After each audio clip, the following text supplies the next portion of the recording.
अस्सलाम वालेकुम dear viewers, family and friends. चलें जी, आज मैं फिर आ गई हूँ आपके साथ एक नई रेसिपी के साथ। नई तो नहीं, खैर बड़ी पुरानी है, लेकिन मेरे लिए नई है क्योंकि आज जो है जी मैं पिज़्ज़ा जो है अपने वो जिसमें मेरा जो इलेक्ट्रिक जो तंदूरी जो अवन है उसमें ट्राई करूँगी। तो मैं भी आज पहली दफ़ा ही ट्राई कर रही हूँ, तो मैंने सोचा कि मैं आपके साथ शेयर कर लूँ और आप लोगों को भी दिखाऊँ कि रिजल्ट्स कैसे आते हैं। तो अगर रिजल्ट्स अच्छे आए तो मैं आपसे शेयर करूँगी, अगर नहीं अच्छे आए तो फिर तुसी भूल जाओ, ठीक है। तो जनाब ये है मेरे पास 3 कप जो है ऑल पर्पस फ्लावर मैदे के, और ये वाले मैंने 3 कप्स यूज़ किए हैं, ये वाले, ठीक है। तो 3 कप्स जो है वो ये मेरे पास ऑल पर्पस फ्लावर है। और उसके साथ जी अब जो है मैं इसके अंदर जो है वो 2 टेबल स्पून जो है ये शुगर के ऐड करी हूँ। ये ब्राउन शुगर है, आप लोग ट्राई किया करें कि ब्राउन शुगर ही यूज़ करें, क्योंकि जो वाइट शुगर होती है वो प्रोसेस्ड होती है और काफ़ी नुकसानदेह होती है। तो प्लीज़ ट्राई करें कि आप लोग घर में ज़्यादा से ज़्यादा ब्राउन शुगर का इस्तेमाल करें, ठीक है जी। तो ये हो गया जी 2 टीस्पून शुगर, ठीक है। और उसके साथ ही मैं इसमें ऐड करूँगी 1/2 टीस्पून सॉल्ट, ठीक है। और जनाब उसके साथ मैं इसमें डाल रही हूँ ये 1 फुल जो है टीस्पून जो है ये है जी यीस्ट का, ठीक है। एक्टिव जो ड्राई यीस्ट होता है उसका मैं ये चम्मच शामिल कर रही हूँ, ठीक है। और जनाब उसके साथ मैं इसमें डालूंगी ये ऑलिव ऑयल, तकरीबन जो है मैं 3 टीस्पून जो है भर के वो ऑलिव ऑयल के इसमें शामिल करूंगी। और उसके साथ जी एक और इंग्रेडिएंट जो मैं इसके अंदर डालूंगी वो है जी हमारा ये मेरे पास है garlic powder, dry garlic powder. इससे आप डालने से बड़ा अच्छा आपका जो क्रस्ट है उसके अंदर, पिज़्ज़ा क्रस्ट है, उसका बड़ा अच्छा टेस्ट आता है। तो ये हो गई जी हमारी चीज़ें। और अब हमने जितने भी इंग्रेडिएंट्स डाले इनको पहले मिक्स कर लेना है। मैं हाथ यूज़ करी हूँ, मैंने हाथ धोए हुए अच्छी तरह।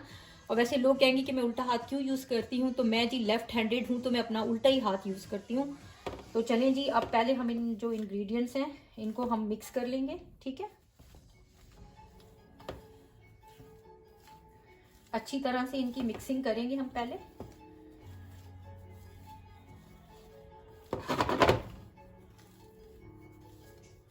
ठीक है, अब ये मिक्स हो गया तो अब हम इसके अंदर जो ये मेरे पास पानी है, ये नीम गर्म पानी है, ल्यूक वार्म वाटर आपने लेना है। ठंडा भी नहीं होना चाहिए और बहुत ज़्यादा गर्म भी नहीं होना चाहिए, ठीक है। नहीं तो आपका जो खमीर है वो काम नहीं करेगा, ईस्ट जो है वो काम नहीं करेगा, ठीक है। तो इंशाल्लाह अब हम थोड़ा थोड़ा करके इसमें पानी शामिल करते हैं इस तरह से, और इसको मिक्स करना शुरू करते हैं।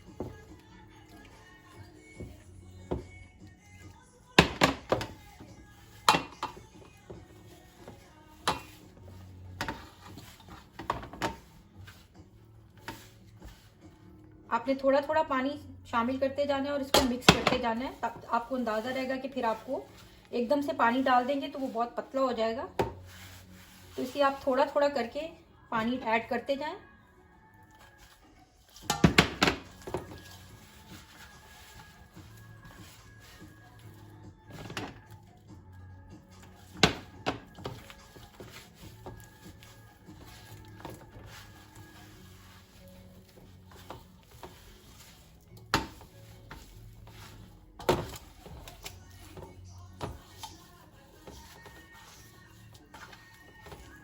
ठीक है, ये देखें। उसके बाद आपने फिर इसको गूंद लेना है, ठीक है।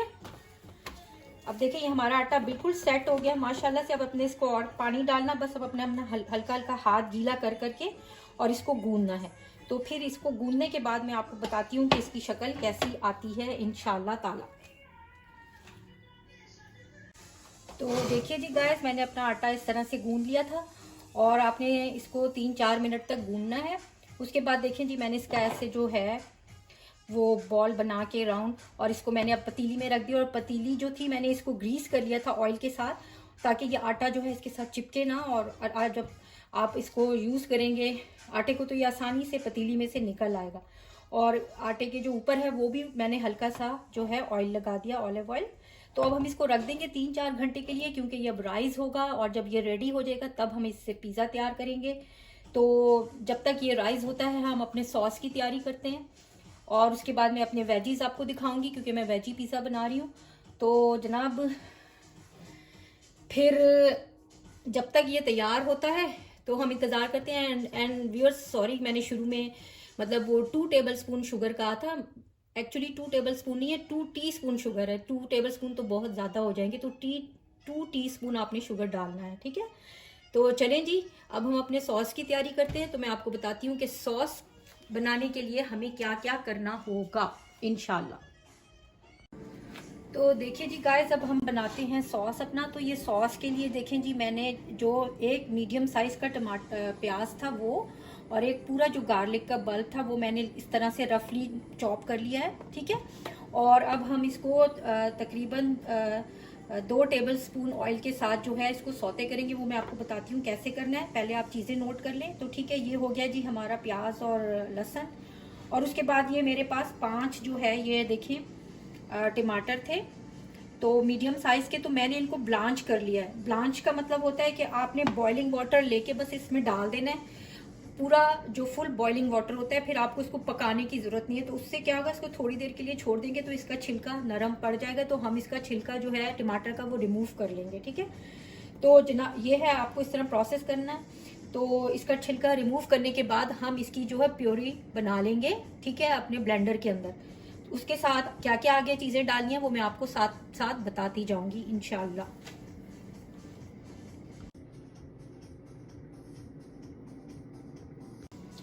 चलिए जी गाइस, अब हम जो है अपना ये स्टोव को ऑन कर लेते हैं। और उसके बाद मैं इसके अंदर ये जो है 2 टेबल स्पून जो है ये ऑलिव ऑयल के शामिल कर रही हूँ, ठीक है, अपने सॉस के अंदर।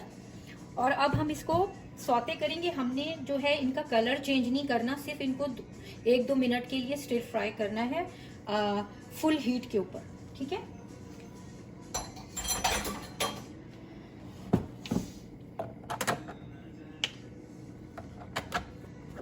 और साथ के साथ जैसे जैसे आप चीजें यूज करते हैं उनको साथ के साथ हटा दिया करें, तो आपका काम आसान हो जाएगा।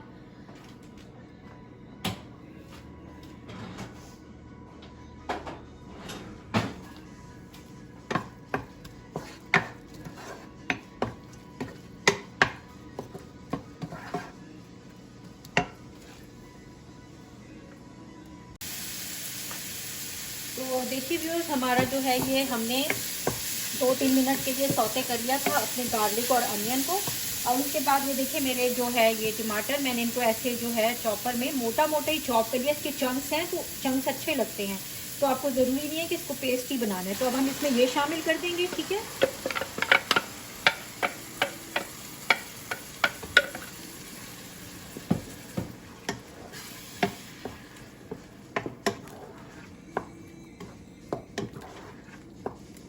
तो मैं जो तकरीबन 2 मीडियम साइज के पिज़्ज़े बनाऊंगी तो उसके लिए ये सॉस इनफ हो जाएगा जितने मैंने इंग्रेडिएंट यूज़ किए हैं। और अगर इन केस आपका सॉस बच भी जाता है तो आप उसको एयर टाइट कंटेनर में डाल के अपने जो फ्रीज़र के अंदर है उसको फ्रीज कर दें, ठीक है।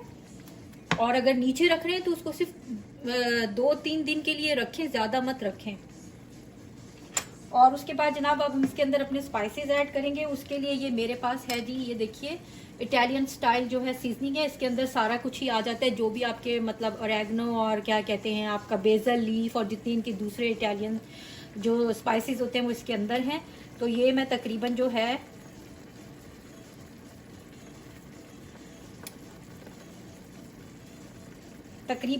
मैं 2 टीस्पून मैंने इसमें शामिल किए हैं। अगर आपको कम पसंद है या ज़्यादा पसंद है तो आप इसको बढ़ा सकते हैं या कम कर सकते हैं, ठीक है। उसके साथ ये मेरे पास क्रश चिलीज हैं, ये मैं इसमें 1 टीस्पून शामिल कर रही हूँ, ठीक है। और उसके साथ ही मैं इसमें 1/2 टीस्पून नमक डाल रही हूँ। नमक फिर आप चख के ज़्यादा या कम कर सकते हैं, ठीक है। तो ये हो गए जी हमारे इसके अंदर स्पाइसेस। अब हम इसको पकाएंगे इतनी देर तक कि हमारा जो है ये सॉस थिक हो जाए और जो टमाटरों का पानी है वो अच्छी तरह से एब्जॉर्ब हो जाए। और उसके बाद इसकी क्या शक्ल निकलती है तो फिर हम देखेंगे इकट्ठे कि क्या होता है इसका हशर। तो गाइस मैं जो आपसे बातें भी करती हूँ साथ साथ, मतलब मजाक भी चल रहा होता है हस्बैंड एंड वाइफ के रिश्ते पे। मतलब मेरा कोई मकसद ये नहीं होता कि मैं किसी को पर्सनल अटैक कर रही हूँ। मतलब ये घर घर की कहानी है। और मुझे हैरत होती है कि हम लोग ये बातें करते हैं कि जनाब हस्बैंड को ये करना चाहिए, वाइफ को ये करना चाहिए, बहू को ये करना चाहिए, सास को ये करना चाहिए, भाई बहनों को ये करना चाहिए, बच्चों को ये करना चाहिए। तो जनाब जी सारी बात है एहसास की, है ना, और इंसानियत की। अगर आपके अंदर एहसास है तो इंसानियत है, तो आपको एक राह चलते जो कुत्ता है ना उसके ऊपर भी आपको प्यार आएगा, तरस आएगा, और उसका भी ख्याल करेंगे। और अगर आपके अंदर एहसास नाम की कोई चीज़ ही नहीं है तो आपके चाहे जितने भी प्यारे रिश्ते हों आपको उनकी कोई कदर नहीं होगी और आप उनका कभी भी अच्छे से ख्याल नहीं रख पाएंगे। तो अपने अंदर वो एहसास पैदा कीजिए। ज़रूरी नहीं है जहाँ हमें रिश्तों में किसी को एक दूसरे की हेल्प की ज़रूरत पड़ती है, चाहे वो मियाँ हो, चाहे बीवी हो, चाहे बच्चे हों, चाहे भाई बहन हो, चाहे कोई भी रिश्ता हो, आप बढ़ के उनकी हेल्प कीजिए। और अगर आप देख रहे हैं कि किसी को कोई कमज़ोर है, कमज़ोर हालत में है, तो आप ज़रूर उसको हेल्प करें, बजाय कि जनाब हम बैठ के ये फैसले करते रहें कि नहीं तुम्हें ये करना है, तुम शौहर हो या मैं बीवी हूँ तो मुझे ये करना है, या तुम जो बहू हो तो तुम्हें ये करना है, और मैं सास हूँ या मैं नंद हूँ। तो जनाब रिश्ते जो हैं एहसासों से ही चलते हैं। एहसास के बगैर कोई रिश्ता नहीं चलता। तो और किसी भी रिश्ते को जो है वो आप सिर्फ प्यार से ही काबू कर सकते हैं, मोहब्बत से काबू कर सकते हैं। जोर ज़बरदस्ती से आप किसी भी रिश्ते को काबू नहीं कर सकते। इवन आप एक छोटे बच्चे को भी ज़रा थप्पड़ लगा के देख लें, देखिए उसका रिएक्शन क्या होगा, है ना। और वो वीक है तो वो डर जाएगा आपसे, लेकिन वो कभी भी आपसे मोहब्बत नहीं करेगा, बल्कि उसके अंदर बगावत पैदा होती जाएगी। तो जो लोग ये कहते हैं कि जी वाइफ को मार के जो है उसको सुधारा जाए, कैसे अल्लाह ताला फरमा सकते हैं कि आप अपनी वाइफ को मारे और उसको सुधारें? क्या वो सुधर जाएगी आपकी मार से? जी नहीं, वो और बाकी हो जाएगी। तो ज़रा आप राह चलते किसी मुसाफिर को थप्पड़ लगाएं तो क्या वो आपकी बात सुन लेगा? 4 थप्पड़ और आपके मुंह पर लगाएगा, है ना।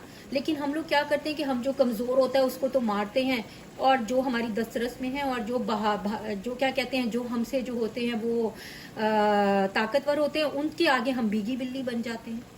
तो अल्लाह ताला ने फरमाया है कि जनाब अपने कमज़ोर रिश्ते जो तुम्हारे घर के रिश्ते हैं, मेरे मोमिन बंदे वो हैं जो अपने घरों में डर डर कर रहते हैं। यानी कि बाहर जाके तो आप हर कोई आपकी बड़ी तारीफें करता है, जी वाह वाह आपका इखलाक, आपका ये, आप तो जनाब इतने नेक दीनदार। लेकिन आपकी असल गवाही आपके घर वाले देंगे जो आपकी दस्तरस में हैं, जो कमज़ोर हैं, जिनका निगहबान अल्लाह ताला ने आपको बनाया है। अगर वो आपसे खुश नहीं है, आप बाहर जाके दुनिया को जितना मर्जी खुश करते रहें। तो जनाब मेरा मकसद सिर्फ यही है कि घरों के अंदर एक दूसरे की इज्जत करना सीखें, रिस्पेक्ट करना सीखें, एक दूसरे की राइट्स की रिस्पेक्ट करें। सिर्फ अपनी मनमानी के लिए, अपनी खुशी के लिए दूसरे को मत दबाएं, दूसरे को कंट्रोल करने की कोशिश मत करें, उनकी जायज़ ख्वाहिशों को मत रोंदें, सिर्फ अपनी ईगो को तसल्ली देने के लिए। तो ये हर रिश्ते के लिए मैं कह रही हूँ, मैं किसी खास रिश्ते के लिए नहीं कह रही। मतलब जहाँ जिसका जो ताकतवर होता है वो कमज़ोर को दबाता है और नाजायज़ उसका जो है इस्तेसाल करता है। तो अल्लाह ताला हर जगह फरमाते हैं कि ऐ ईमान वालों इंसाफ कायम करो, इंसाफ कायम करो, इंसाफ कायम करो, जस्टिस करो, चाहे वो तुम्हारे अपने खिलाफ, तुम्हारे माँ बाप के खिलाफ ही क्यों ना हो। तो जहाँ इंसाफ होगा वहाँ कामयाबी होगी, वहाँ खुशी होगी इंशाल्लाह। जी गाइस हमारा सॉस रेडी हो गया है। मैंने जो स्टोव है उसको ऑफ कर दिया है और अब इन सॉस को जो है किसी बोल में निकाल लेंगे और इसको ठंडा होने के लिए रख देंगे। तो देखिए व्यूअर्स, ये जो है मैंने सब्जियां जो हैं इस तरह से काट ली हैं पिज़्ज़े में डालने के लिए। ये मेरे पास मशरूम्स हैं और ये ग्रीन बेल पेपर है, ये येलो बेल पेपर है, ये हाफ अनियन है, थोड़े से मैंने ऑलिव्स लिए हैं और एक जो है मैंने छोटा टमाटर लिया है, ठीक है। तो ये सारी चीज़ें जो है मैंने इस तरह से काट ली हैं और अब आप इनको मिक्स कर लीजिएगा जब डालने से पहले, ताकि ये इक्वल जो है वो डिवाइड हो जाए पोर्शंस के अंदर, और आप अपने पिज़्ज़े पे इनको डालने से पहले मिक्स कर लें, ठीक है। ऐसे करके तो ये हम मिक्स कर लिया। अब हम इनको फ्रिज में रख देंगे, क्योंकि जब तक हमारा जो है वो क्या कहते हैं डो तैयार होगा उस वक्त तक हम इसको फ्रिज में रख देंगे। हम बस चीज़ें रेडी करके रख रहे हैं। उसके साथ देखिए ये सॉस, ये भी मैंने बोल में निकाल दिया, इसको भी मैं फ्रिज में रख दूंगी। और उसके साथ ये हम यूज़ कर रहे हैं जी मोज़रेला पिज़्ज़ा जो है चीज़ है, ये हम इसमें यूज़ करेंगे, ठीक है। और उसके बाद जब मैं पिज़्ज़ा तैयार करूँगी तो मैं आपको बताऊँगी, और मुझे खुद भी नहीं पता कि आज क्या होने वाला है, कि उस अवन के अंदर रिजल्ट्स कैसे आते हैं। लेकिन अल्लाह ताला से उम्मीद है जनाब के रिज़ल्ट इंशाल्लाह अच्छे ही आएंगे, तो आप भी दुआ कीजिएगा। और बाकी मेरी बातें आपको समझ आती हैं कि नहीं आती हैं, देखें हमारा मकसद जो होता है ना, मेरा मकसद यहाँ पे ज़्यादा कुकिंग करना या सिखाना नहीं है। माशाल्लाह सारे मास्टर हैं कुकिंग करने में, और बहुत ज़्यादा जो है लाखों के हिसाब से यूट्यूब के ऊपर जो है आपके पास रेसिपीज़ भी अवेलेबल हैं। लेकिन असल चीज़ें जो हैं वो बहुत सारी ऐसी प्रॉब्लम्स हैं जो हमारे आम घरों में होती हैं, जिनको नज़रअंदाज किया जाता है और उनको सॉल्व करने की कोशिश नहीं की जाती, और एक दूसरे का इस्तेसाल किया जाता है। एक ताकतवर जो है वो ताकतवर है और वो कमज़ोर को पीस रहा है, और कमज़ोर पिसता जा रहा है, पिसता जा रहा है, तो कमज़ोर भी उतना ही उसके साथ बराबर शरीक है जितना कि ताकतवर जुर्म के अंदर, क्योंकि वो भी अपनी आवाज़ नहीं उठा रहा। तो आप मत डरें, सिवाय अल्लाह ताला के किसी से ना डरें। अगर आप हक के ऊपर हैं तो आपको किसी से डरने की ज़रूरत नहीं है। पहले ये जान लीजिए कि अल्लाह ताला ने आपको क्या राइट्स दिए हैं बीइंग एक इंसान, ठीक है। अब चाहे वो कोई भी हो, मियाँ हो, बीवी हो, बच्चे हो, सास हो, ससुर हो, मियाँ बहन भाई हो, कोई भी बहू हो, कोई भी रिश्ता हो, ठीक है। और आप सल्लल्लाहु अलैहि वसल्लम कुरान जो है, मतलब कुरान जो है उसकी जो बेहतरीन मिसाल है वो आप सल्लल्लाहु अलैहि वसल्लम की ज़िंदगी है, उनकी सुन्नत है। तो आप उनको देखें कि वो अपनी आम जिंदगी में कैसे रहते थे, अपने घर में कैसे रहते थे, अपनी बीवियों के साथ कैसे रहते थे, एक आम इंसान के साथ कैसे रहते थे। तो आप उनकी लाइफ को स्टडी करें। कहीं भी आपको उनकी लाइफ में किसी तरह का जुल्म मिलता है, कभी आपने उनकी बीवियों के मुंह से सुना हो कि उन्होंने उनको मारा हो, बल्कि वो तो अपने घर में जब होते थे, हज़रत आयशा रजी अल्लाह ताला अन्हा फरमाती हैं कि मैं क्या बताऊं आप सल्लल्लाहु अलैहि वसल्लम के बारे में, कि सारा दिन हमारी खिदमत में लगे रहते थे, और जब अजान होती थी तब वो घर से जाते थे फ़र्ज नमाज अदा करने के लिए। तो ये थी हमारे आप सल्लल्लाहु अलैहि वसल्लम की सुन्नत। और हमारे जो मर्द हजरात हैं वो कुरान में पढ़ के और अपने आप को ये साबित करते हैं कि जी मैं सुपीरियर हूँ, मैं सुपीरियर हूँ। जी नहीं, कोई सुपीरियर नहीं है। औरतों के हकूक मर्दों के ऊपर ऐसे ही हैं जैसे मर्दों के औरतों के ऊपर। और दूसरी बात, आप खुद ही देख लें कि आप सुपीरियर बन के आपको मिल क्या रहा है। आप रिश्तों को लूज करते जा रहे हैं। मतलब आपकी बीवी अगर डर के मारे आपकी बात सुन भी रही है, लेकिन वो आपकी इज्जत नहीं कर रही, उसके दिल में आपकी कोई इज्जत नहीं है। तो आप जो हैं एक दूसरे की खुशी का ख्याल रखें म्यूचुअल अंडरस्टैंडिंग से। जब हस्बैंड एंड वाइफ रिश्ता अज़दवाज में मुंसलिक होते हैं तो वो जो क्या कहते हैं, अपनी म्यूचुअल जो अंडरस्टैंडिंग के साथ जो है, अपनी रजामंदी के साथ जो है वो अपने निकाहनामे पे साइन करते हैं। लड़के वाले ये समझते हैं कि जी हम लड़की को खरीद के लेके जा रहे हैं या उनके माँ बाप हमें बेच रहे हैं, और जो लड़का है वो भी यही समझता है। और उसके बाद जनाब उस बेचारी की सारी जिंदगी एक तरफ जो उसने माँ बाप के घर शहजादियों की तरह गुजारी होती है, और उसके बाद जनाब आप उसकी ज़िंदगी के मास्टर बन जाते हैं, मालिक बन जाते हैं, और फैसले करते हैं कि नहीं तुम ये नहीं करोगी, तुम वो नहीं करोगी, तुम ये नहीं करोगी, तुम क्यों, किसने राइट दिया है आपको। हाँ, आप मिल के बैठ के अपनी म्यूचुअल अंडरस्टैंडिंग से ये फैसला कर सकते हैं कि कौन कौन सी चीज़ें जो हैं वो हमारे घर के लिए अच्छी हैं, कौन सी नहीं है, और हम कौन सा तरीका इस्तेमाल करें जो हमारी फैमिली के लिए ज़्यादा से ज़्यादा बेनिफिशियल हो। और फिर उसके बाद सिर्फ अपनी जायज़ और अपनी अना के लिए और अपनी ईगो के लिए एक दूसरे को कंट्रोल करने की कोशिश करना और उसके ऊपर फैसले मुसल्लत करना, जी नहीं, इसका हक अल्लाह ताला ने आपको हरगिज़ नहीं दिया। तो बराए मेहरबानी अपने कॉन्सेप्ट्स को दुरुस्त कीजिए, इस्लाम को सही तरह से समझिए, कुरान को सही तरह से समझिए, और आप सल्लल्लाहु अलैहि वसल्लम की सुन्नत को देखिए जाकर। सबसे बेहतरीन मिसाल है आपके पास। तो अपने ही फायदे के लिए कुरान की आयतों को पढ़ना, और जहां खुद की चीजें पूरी हों वहां मानना, और जो है रिश्तों का इस्तेसाल करना, ये राइट आपको किसी ने नहीं दिया। हर इंसान जो है वो फ्री पैदा हुआ है, उसका अपना दिल है, उसकी अपनी ख्वाहिशें हैं। हाँ, रूल्स होने चाहिए, डेफिनेटली होने चाहिए वैसे रूल्स जिससे घर की खुशहाली होनी चाहिए, घर खुश होना चाहिए, घर का हर मेंबर खुश होना चाहिए, और किसी को भी तकलीफ नहीं पहुंचनी चाहिए। क्योंकि रूल्स जो होते हैं वो इंसानों के लिए होते हैं, इंसान रूल्स के लिए नहीं बनाए गए, ठीक है। तो प्लीज जरा मेरी बातों पे गौर किया करें, और प्लीज अपनी जिंदगियों को बदलें, और अपने आप को भी सुकून से रखें, और अपनी फैमिली को भी पुरसुकून बनाएं। तो देखिए जी व्यूअर्स, हमारा ये जो आटा है ये अच्छे तरह से राइज हो चुका है। अब मैं इसके 3 पोर्शंस कर लूँगी, क्योंकि मुझे 3 मीडियम पिज़्ज़े बनाने हैं। तो मैं इसको 3 हिस्सों में डिवाइड कर लूँगी, ठीक है। हम इसको 3 हिस्सों में डिवाइड करके, और उसके बाद जो है ये हमारे बराबर बराबर हम 3 हिस्से कर लेंगे इसके, 3 मीडियम पिज़्ज़े के हिसाब से, ठीक है। और उसके बाद में मैं इनको बेल लूँगी। बेल के फिर मैं आपको बताती हूँ कि हमने आगे की करना है। तो देखो फिर मेरे नाल चल के। चलो जी, ये हमने जो अपना तंदूरी अवन है मैंने इसको अब ऑन कर दिया है, ताकि जितनी देर तक मेरा पिज़्ज़े की रोटी तैयार होगी उतनी देर तक ये गर्म हो जाएगा। और उसके बाद फिर हम देखते हैं कि आगे क्या होता है जी। तो देखिए व्यूअर्स, मैंने जो रोटी थी वो मैंने इसकी जो पिज़्ज़े की जो तैयार करके इसके ऊपर डाल दी थी। ऊपर डालने के बाद ही मैंने इसके ऊपर ये सारा सॉस लगाया है, क्योंकि मैं पहले रोटी पे सॉस लगा के ऊपर डालती तो हमें ये ऊपर जो रोटी डालना इसके ऊपर मुश्किल हो जाता। तो अब मैंने ये देखिए इसके ऊपर सॉस लगा दिया और ये नीचे से हमारी रोटी पक रही है उतनी देर।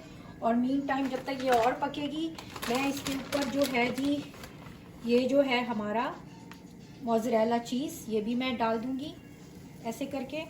तो बताई थी आटे की, उसके हिसाब से आपके 2 जो हैं लार्ज पिज़्ज़े भी बन सकते हैं उस पर ना। तो जी ये हमने अपना पूरा चीज़ डाल दिया इसके ऊपर। ऐसे अच्छी तरह से आपने डाल देना, सब जगह कवर कर देनी है, क्योंकि चीज़ अच्छा लगता है ज़्यादा। और ये किनारों पे भी, ठीक है।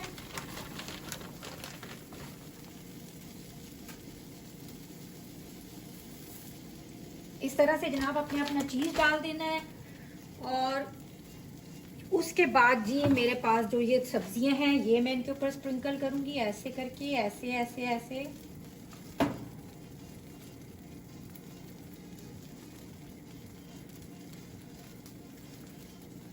बस बट नॉट लीस्ट हम ये डालेंगे इसके ऊपर ओरेगनो, ठीक है। ऐसे ये आपने पूरा जो है पिज़्ज़े के ऊपर ऐसे जो है स्प्रिंकल कर देना है, ठीक है। तो चलें जी, हमारी जो ये पूरे जो कंप्लीट हो गया। अब हमने अपना जो है इसको अंदर रखना है अवन के, ठीक है। देखिए हमारी रोटी नीचे से कितने अच्छे तरीके से हो चुकी है। तो अब जो है मैं इसको जनाब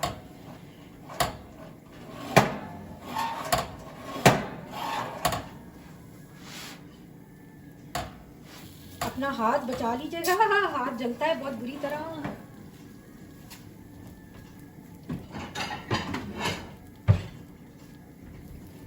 पहले इसको प्लेट में ट्रांसफर कर लेती हूँ ऐसे, ताकि हम आराम से इसको फिर जो है स्लाइड इन कर दें अवन के अंदर। के हाथ से उठाएंगे तो सारा नीचे गिरेगा और आपके हाथ भी जलेंगे, जैसे मैंने अभी जलाया है पागलपन के अंदर, ठीक है। तो जनाब ये जो है अब हम इसके अंदर स्लाइड इन कर देते हैं प्लेट से। और जी अब हम इसको टाइम देते हैं 4 से 5 मिनट का। तो I think it will take 4 to 5 minutes ये, ताकि ऊपर से भी पूरा डन हो जाए। तो चलिए जी इंतज़ार करते हैं, देखिए क्या बनता है। देखिए जी व्यूअर्स, तो हमारा पिज़्ज़ा कितना अच्छा तरीके से तैयार हो चुका है। तो मैं अब इसको बाहर निकाल लेती हूँ अपने अवन से। और जनाब ये देखिए जी आप पिज़्ज़े की शक्ल, माशाल्लाह से कितना अच्छी इसकी शक्ल आई है। और मैंने इसको 4 मिनट्स रखा था सिर्फ अंदर। और देखिए जी हमारा पिज़्ज़ा। तो चलें जी अब हम इसको काटते हैं, फिर देखते हैं इसका टेस्ट कैसा है, फिर आपको बताते हैं इंशाल्लाह ताला। माशाल्लाह से ये इतना अच्छा इसका क्रस्ट आया है कि मुझे लगता है ये बाजार के पिज़्ज़े से भी बहुत बेहतरीन है। मैं ज़रा चक्की ले लूँ फिर बताती हूँ कैसा है। बिस्मिल्लाहिर्रहमानिर्रहीम। अल्हम्दुलिल्लाह, बहुत ज़बरदस्त क्रस्ट है, बिल्कुल आपके पिज़्ज़ा हट वाला जैसा। तो गाइस तंदूरी अवन अगर आपने ख़रीदना है तो ख़रीद लें जल्दी से, देर ना करें, मैं आपको सही बता रही हूँ, नहीं तो फिर हाथ मलते रह जाओगे। तो ओके गाइस जी, आज की वीडियो अब यहाँ ख़त्म करते हैं, फिर मिलेंगे इंशाल्लाह। अल्लाह ताला आप सबका निगहबान। तो फिर मिलेंगे चलते चलते।